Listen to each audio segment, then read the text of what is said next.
अस्सलाम वालेकुम। I hope आप लोग सब ठीक ठाक होंगे, फर्स्ट क्लास होंगे। भाई का सवाल है कि जब मार्केट क्रैश की तरफ जाएंगी तो फिर गोल्ड ऊपर जाएगा, क्या होगा? कुछ ऊपर नहीं जाएगा। ये मैं बदकिस्मती से आप लोगों को ब्रेक कर रहा हूँ बात, और ये बात आप लोगों को मैं खुले तरीके से बता रहा हूँ कि ऐसे टाइम पे कुछ ऊपर नहीं जाएगा। ऐसे टाइम पे सिर्फ और सिर्फ जो करेंसीज हैं वो पहले क्रैश मारती हैं, फिर वो ऊपर की तरफ भागती हैं, और फिर स्लोली उनको कुछ कमोडिटीज फॉलो करती हैं, जिसमें से गोल्ड भी एक है। और हो सकता है कि उस वक्त बीटीसी भी थोड़ा सरप्राइज करे, एक ब्रेकडाउन दे और फिर स्टडी हो जाए। देखो, बात यह है कि बीटीसी का ना ये पहला रिसेशन होगा, तो हमें नहीं पता, हमारे पास डेटा नहीं है, और मैं हमेशा डेटा बैक्ड बात करता हूं, तो मेरे पास डेटा नहीं है एग्जैक्टली आप लोगों को बताने का कि एग्जैक्ट बिहेवियर बीटीसी का क्या होगा। ये तो हमें पता चलेगा, ये पहली दफा बीटीसी अपना एक रिसेशनरी प्रेशर, रिसेशनरी फेस देखेगा और हमारे सामने एक एग्जांपल क्रिएट करेगा कि बीटीसी रिसेशन के टाइम पे क्या करता है। लोगों को तो यही है ना कि देखो, पहले लोगों को क्या होपीएम दी हुई थी कि इन्फ्लेशन है जाए, इन्फ्लेशन है जाए। जब इन्फ्लेशन बढ़ी तो बीटीसी जो है, जब इंटरेस्ट रेट इन्होंने बढ़ाना शुरू किए, इन्फ्लेशन अपने टॉप पे थी 9 पॉइंट समथिंग परसेंट पे। ये 2022 के जून जुलाई की बात है, टॉप पे थी और बीटीसी अपने बॉटम पे था। तो वो होपीएम में लग गए सबके। उसके बाद होपीएम इन्होंने दिया, होपीएम क्या, उसका रिवर्स दिया कि बीटीसी अब जीरो जा रहा है, वो भी नहीं किया बीटीसी ने, बीटीसी 1,08,000 चला गया। उसके बाद अभी होपीएम क्या है कि ये जो एसेट क्लास है ये रिसेशन प्रूफ है।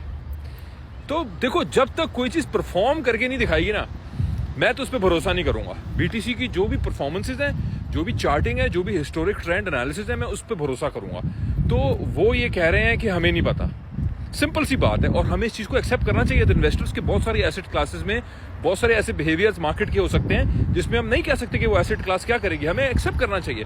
अक्सर लोग अपने ईगो के अंदर आके जो है ना, ये कहते हैं कि एक ओपिनियन होना ही चाहिए। भाई, ये ओपिनियन आपको क्यों नहीं हो सकता कि आपको नहीं मालूम? सबसे पहला जो इल्म का जो स्टेप है वो है ही सवाल से, वो है ही इस चीज को एक्सेप्ट करने से कि पता नहीं। उसके बाद ही तो आप रिसर्च करते हो, फिर ही तो आप देखते हो। तो मैं तो इस होपीएम में नहीं हूं भाई, इसलिए मैं ये कहता हूं कि असल अपॉर्चुनिटी हमने मिस की है दिसंबर के अंदर, और अब दोबारा एक शायद आखिरी झटका अपॉर्चुनिटी का हमें आए, सिर्फ लोगों को फंसाने के लिए, और वहां हमने फंसना नहीं है। फ्यूचर को प्रिडिक्ट नहीं कर सकता, लेकिन इकोनॉमिक सिचुएशन अगर आप यूएस की देखें, कुछ मुझे भाइयों ने बोला कि पिछले आपकी वीडियो में एग्जैक्ट नंबर्स के साथ बात क्यों नहीं करते। भाई, 0.5% रेट कट किया था इन्होंने पिछले साल अक्टूबर नवंबर, और फिर दोबारा 0.25% इन्होंने रेट कट किया। ये बहुत एग्रेसिव रेट कट है 3 महीने के अंदर, और इन्फ्लेशन अभी 2.8-2.7% पे सोर कर रही है।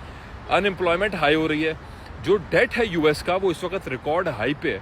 एक बंदा अमेरिका के अंदर, कनाडा के अंदर, डिफरेंट जगहों के अंदर 3-3 नौकरियां करके, 2 नौकरियां करके, 3-3 क्रेडिट कार्ड रख के काम अपना चला रहा है। ये हाल है लोगों का। ठीक है, किसी का सपना हो सकता है कि वो अपना घर बनाए, जमीन खरीदे, उसके ऊपर माल लगाए, घर बनाए और उसके अंदर रहे एक जवान लड़का। ये सपना हो सकता है, अनलेस वो लंबे बैंक के मॉर्गेज के चक्करों में ना फंसे। जो मॉर्गेज वाले हैं कनाडा में खासतौर पे, पूछो उनका क्या हाल है। मैं जानता हूँ, मेरे तो कुछ रिश्तेदार, कुछ अपने भी हैं वहाँ पे भाई, वेस्टर्न कंट्रीज में। उनका जो हाल है मुझे मालूम है यार, इवन तो वो वेल ऑफ है, लेकिन तब भी उनका जो हाल हुआ है मॉर्गेज के अंदर, उन लोगों की बैंड बज गई है। उन लोगों ने सोचा नहीं था ऐसा होगा। क्यों? कनाडा ने अपनी इमिग्रेशन लॉस को सख्ती उस पर की है। तो आपको एज एन इन्वेस्टर सिर्फ इकोनॉमिक सिचुएशन पे नहीं, बल्कि जो सोशो पॉलिटिकल सिचुएशन होती है उस पर भी देखना होता है। क्यों उन्होंने इमिग्रेशन लॉ अभी स्ट्रिक्ट कर रहे हैं और किया है, और ट्रंप जो अब आ रहा है वो भी आपको लगता है कि बड़ा रिलैक्स्ड होगा when it comes to immigration laws? नहीं भाई, वो तो पहले भी सख्त, अब भी सख्त होगा। क्यों? नौकरियां नहीं है भाई, उनके अपने लोगों के पास नौकरियां नहीं है, बड़ा मसला उनके लिए क्रिएट हो रहा है। तभी तो यूएस के अंदर भी बहुत सारे एरियाज के अंदर, बहुत सारे स्टेट्स के अंदर इमिग्रेंट्स को क्यों भरा जाता था? क्योंकि अपने लोग उनके खुश नहीं है। इमिग्रेंट्स को भरो, उनको वोट बैंक में रजिस्टर करो और उनसे वोट लो और फिर पार्टी को जितवाओ। सारे का सारा सिनेरियो ये था। अब हमें पता चलेगा असल इस साल कि क्या है। हर कोई बहुत खुश है भाई कि ट्रंप एडमिनिस्ट्रेशन आ रही है, वो ये कर देगी, मार्केट पंप, क्रिप्टो, ये वो सब तो हो गया। बड़े इन्वेस्टर्स ने, वो जो होपीएम के अंदर बड़े पैसे वाले लोग थे जिन्होंने पंप कराना था, वो तो उन्होंने करा दिया ना उसके इलेक्ट होने के बाद। अब जब वो ऑफिस संभालेगा उसके बाद वो क्या करेगा, वल्लाह आलम। क्या वो जिन वादों पे वो उसने किए थे, क्या वो पूरा उतरेगा? वल्लाह आलम। ये तो पता चलेगा। जो ऑलरेडी हो गई पंप, उसका तो फायदा हमें उठाना चाहिए था ना भाई। तो इसलिए भाई, मैं आप लोगों को हमेशा रियलिटी चेक देने की कोशिश करता हूँ। अच्छी बातें करके जाना मेरा काम नहीं है। मेरा काम है जो हकीकी रियलिटी वाली चीज़ें हैं, रोड रियलिटी वाली, वो आप लोगों के सामने पेश करना, आप लोगों के मेंटालिटी को स्टर करना कि आप लोग सोचें। तो मैं तो सिर्फ और सिर्फ एक उस जाविये से आपको बोल रहा हूँ। अब एग्जैक्टली पहले जब ये इलेक्ट हुआ था ट्रंप, उस वक्त भी प्रो क्रिप्टो हो रहा था। आने के बाद एंटी हो गया, प्रो डॉलर हो गया, और इसका हमेशा से स्टैंस रहा है भाई। तो इसलिए हमें हर चीज़ के लिए रेडी रहना चाहिए अदर इन्वेस्टर। तो ये मेरी थोड़ी लंबी वीडियो हो गई, वॉक करते करते। मौसम बड़ा ज़बरदस्त है दुबई का, लेकिन आप लोगों को प्लीज़ इन चीज़ों को मद्देनजर रखते हुए इस साल में इन्वेस्टमेंट डिसीजन अपने करें। इन चीज़ों को मद्देनजर रखते हुए हो सकता है कि इस साल के इख्तिताम के अंदर असल जो जीत की तरफ वाले लोग हैं वो हों जो कैश पे बैठे हो। और कैश पे आप कैसे बैठोगे? अच्छे तभी बैठोगे ना जब अच्छी इन्वेस्टमेंट करके आप एग्जिट मार के बैठे होगे।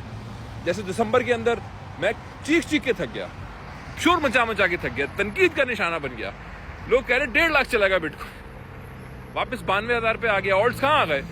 ऑल्ट्स 50% गिर गए दिसंबर के पहले हफ्ते से। अभी की प्राइस उठा के देखो, 50% ऑल्ट नीचे है, 25% तो आराम से ऑल्ट नीचे है। जिन्होंने बेच दिया उस वक्त भाई उन्हीं की जेब में पैसा गया ना। मैंने थोड़ी लिया किसी की जेब से, मैंने थोड़ी लिया आप लोगों से पैसा, मुझे थोड़ी आप लोगों ने कुछ दिया है।